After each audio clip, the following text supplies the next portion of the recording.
जब जब हिंदुओं और गैर हिंदुओं के बीच मतभेद की भावना आती है, तब तब वहाँ गैर हिंदू देश के कुछ मीडिया वालों, कुछ राजनेताओं और कुछ धर्म के ठेकेदारों के नज़रों में दया के पात्र बन जाते हैं। इन लोगों के द्वारा उन गैर हिंदुओं के सारे फरियाद सुने जाते हैं, उनके घावों पर मरहम लगाया जाता है, उन्हें खुश करने के लिए हर संभव प्रयास किए जाते हैं, क्योंकि इन लोगों के नज़रों में वे अल्पसंख्यक है।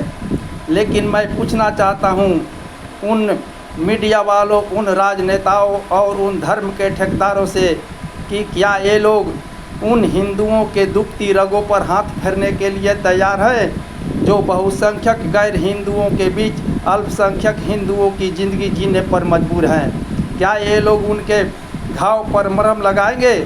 नहीं लगाएंगे, कभी नहीं लगाएंगे, क्योंकि इनका वोट बैंक समाप्त हो जाएगा, इनकी राजनीति खत्म हो जाएगी, इनकी वाही खत्म हो जाएगी।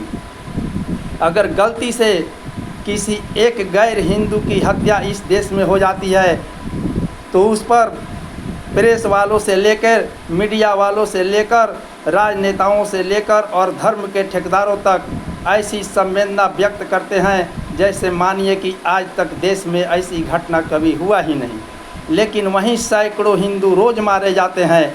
प्रत्येक दिन किसी न किसी हिंदू का सर धड़ से अलग कर दिया जाता है और उससे भी अधिक हिंदू जो विस्थापितों की ज़िंदगी जीने पर मजबूर है, इसके लिए कोई संवेदना व्यक्त नहीं करता, इसके लिए कोई दुख प्रकट नहीं करता।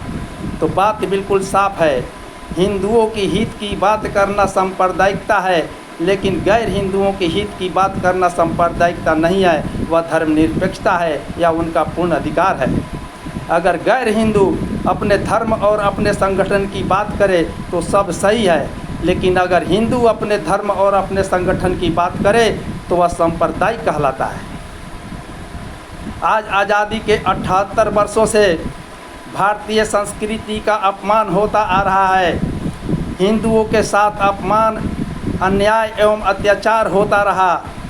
भारतीय संस्कृति बदनाम होती रही। हिंदू सनातन धर्म को कोढ़, डेंगू एवं मलेरिया कहा जाता रहा। हिंदुओं को काफिर एवं आतंकवादी कहा जाता रहा।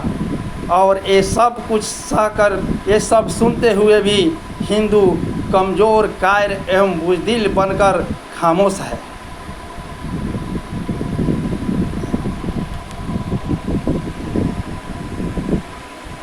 आज मैं तमाम हिंदुओं से अपील करना चाहता हूँ, उनको आह्वान करना चाहता हूँ कि अभी भी समय है।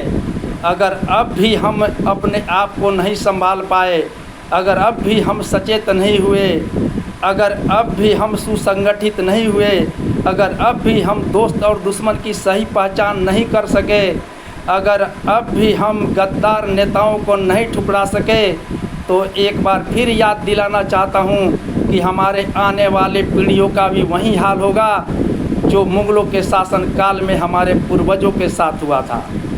जब तक हम में यह भावना नहीं जगेगी कि एक ब्राह्मण का कत्ल नहीं बल्कि एक हिंदू का कत्ल हुआ है, एक राजपूत का कत्ल नहीं बल्कि एक हिंदू का कत्ल हुआ है, एक बनिया का कत्ल नहीं बल्कि एक हिंदू का कत्ल हुआ है, एक हरिजन का कत्ल नहीं बल्कि एक हिंदू का कत्ल हुआ है। जब तक यह भावना हम में नहीं आएगी तब तक हम में प्रेम भाव का संचार नहीं होगा, और जब तक हम में प्रेम भाव का संचार नहीं होगा तब तक हम में एकता कायम नहीं होगी, और जब तक हम में एकता कायम नहीं होगी तब तक इसी तरह हम बढ़ते रहेंगे और घटते रहेंगे।